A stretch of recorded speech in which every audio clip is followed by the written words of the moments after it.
Number 5. The Superior Spider-Man. In this story, Otto Octavius, or Doc Ock, is dying.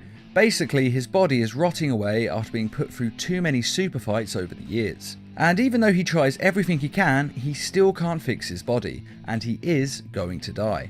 But he decides not to give up, so he can't fix his body. So what? He'll just go get another one. And what better body to get than Spider-Man's? He's a hero in his prime, healthy, and has superpowers.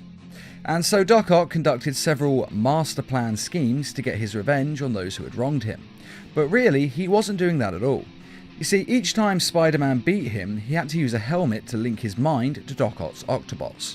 And Doc Ock had designed it that way, so that he could map Spider-Man's brain. And then Doc Ock switches his mind with Peter Parker's, and takes over his body, and Peter Parker dies inside Doc Ock's body.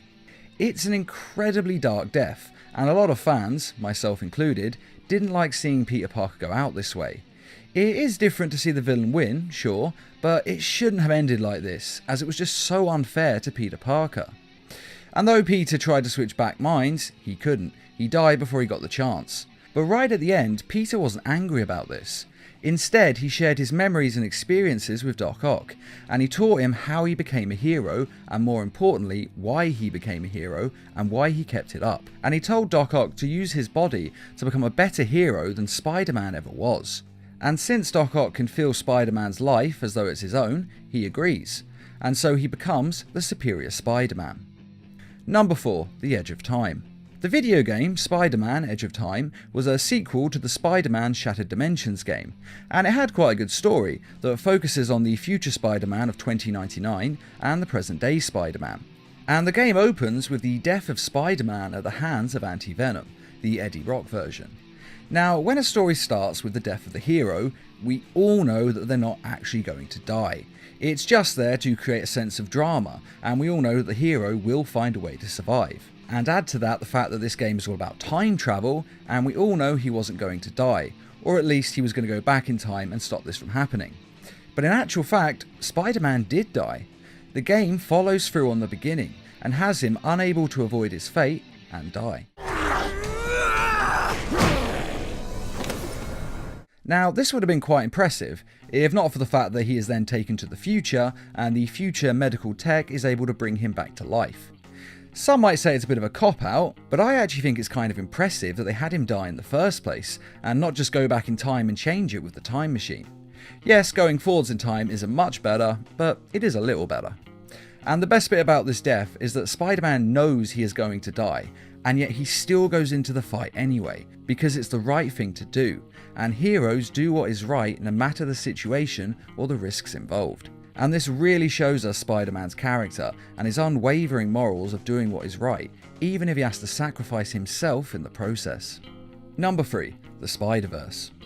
The original Spider-Man in this universe is the one that we're most familiar with. Bitten by a spider, his Uncle Ben died, and he became one of the greatest heroes in the world. We all know the story.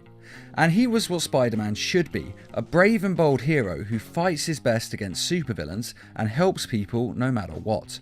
But unfortunately in this case, the Kingpin was able to take him out.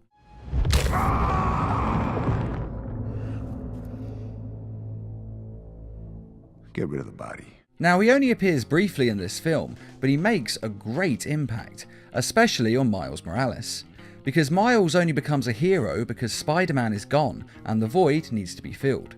And though other Spider-Men from other universes helped train him, I honestly think the one who had the most influence on his life was the one who died, as he showed him what it meant to be a hero, what you had to give and the risks involved. And without him dying, then Miles would have never become Spider-Man, as it's not the life that he wanted. So basically, Peter Parker has become Miles Morales' Uncle Ben, as beforehand Miles didn't want to be a hero, but after the death of Peter Parker, he realises that he has to become a hero. With great power comes great responsibility. So it's a slightly different take on a very familiar story. Which is also why this death works so well, because if it was any other superhero, this wouldn't work. If it was a hero we didn't know who just dies in the first 5 minutes of the film, no one would really care. But thanks to all the Spider-Man movies, comics and video games, everyone on the planet is familiar with his character, to the point where newer films, such as the Marvel ones, don't even bother telling his origin story, because we all know it at this point. and it's because of this that we can really feel his death in our hearts, even though he's barely in the film. Number 2. The snap. When talking about the death of Spider-Man, Thanos' finger snap has to be mentioned. One of the best superhero movies ever made that sees Spider-Man teaming up with a host of other heroes. He travels with Iron Man and Doctor Strange into deep space, and finally to an alien world, where he teams up with even more heroes to fight Thanos en masse. And it's a great sequence to watch, and must have cost millions to make. And Spider-Man is actually incredibly helpful in this fight, saving lives and even going so far as to be the one who almost gets the gauntlet off of Thanos. It's coming, I got it! But as we all know, Thanos ultimately gets all the Infinity Stones and enacts his plan of wiping out half the universe, because apparently, according to Doctor Strange, it's the only way to defeat him.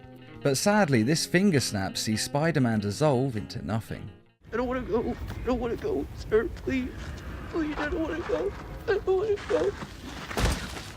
And it's actually one of the more painful deaths in the film. A lot of others do dissolve, yes, but it's Peter Parker's final words to Tony Stark that make him sound so young, and we remember that he's more of a Spider-Teen than Spider-Man. And having him risk his life so young and then to lose it like this is just heartbreaking to watch. Of course, with that being said, we all know that Spider-Man will be back soon enough, as he is not only the face of the franchise, but the next Spider-Man film is already being advertised, before Spider-Man himself has even been resurrected in the MCU. Which really lowers the stakes for Infinity War Part 2, as we know 100% that he's coming back. I mean, to be fair, we kinda did already, but seeing him actually advertise another film in a trailer, it's just a little bit tacky. They could have waited a few more months. But even when we take that into account, it's still a great death, and one of the more memorable out of everyone else who died in that film. And without a doubt, it's the death of Spider-Man that audiences are now the most familiar with. And though it may seem a bit simple, as it's just Thanos snapping his fingers, don't forget that finger snap was a decade in the making. Number 1. Ultimate Spider-Man. Now, this is widely considered to be the best Spider-Man death that we've ever seen, and for good reason. In the Ultimate Universe, Spider-Man is still the Peter Parker that we know and love, though he's a little bit younger in this version. But he's a hero with the same powers and pretty much the same past. And in this universe, the Sinister Six have broken out of prison and are coming for Peter Parker. Not Spider-Man, but Peter Parker, as they know who he is and more importantly, where he lives. Now, Peter manages to get Aunt May and Gwen Stacy out of their home and to safety, and then he heads off for the confrontation with the villains. And his end really begins on the way there when he takes a bullet intended for Captain America. And obviously a bullet wound is the last thing he needs when he has to go fight some of the most powerful supervillains in the world. But he is Spider-Man, and so he manages to work up the strength to stand. Now, he can't go to a hospital without giving away his identity, so instead he webs his wounds as closed as possible and gets web slinging home. He could have obviously gone somewhere else to get patched up, but he desperately needs to get home because he's scared they're going to hurt innocent civilians. And I have to say that doing all of that with a bullet wound takes a willpower made of iron. And then when he arrives home, there is a truly epic showdown, which sees Electro, Sandman, Vulture, Kraven and Norman Osborn versus Spider-Man and the Human Torch and Iceman, who at this point in that universe have been living with Peter Parker. Now, you may have noticed I only listed 5 of the Sinister Six there, and that's because Norman Osborn has killed Dr. Octavius. When the Doc said that he didn't want to waste time killing Spider-Man, he just wanted to get on with his life. But the fight with the Sinister Five still has quite a few eventful moments. But my favourite moment is without a doubt when Aunt May returns, gun in hand, and guns down Electro.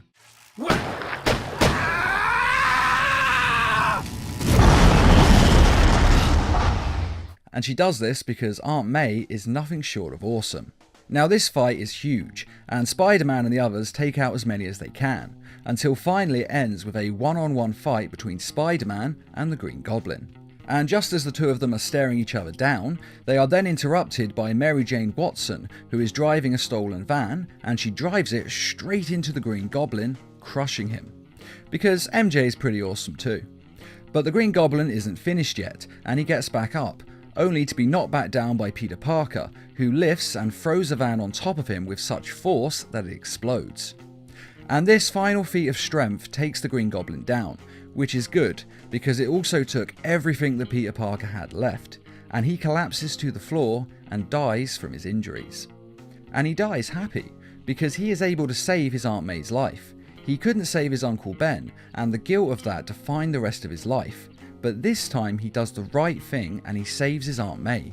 And he is able to die in peace, safe with the knowledge that his mission is complete. It's a very touching end that is actually very well written and thought out. And with Miles Morales taking over the mantle of Spider-Man, it wasn't just a normal, okay, they're dead, but they'll be resurrected in 6 months. Instead of this, they actually made a very emotional story about a hero who's willing to sacrifice everything to save those that he loves. And killing off Peter Parker like this for real was a great move to my mind, as it shows us that the stakes on these heroes' lives are real, and these people are truly heroes as they are willing to give their lives to save others. I do actually like the character of Peter Parker, and I did want him to survive, but I like it even more when writers follow through on their deaths, as I'd rather that a character either stay dead or just never die, rather than have them pop back to life every 5 minutes.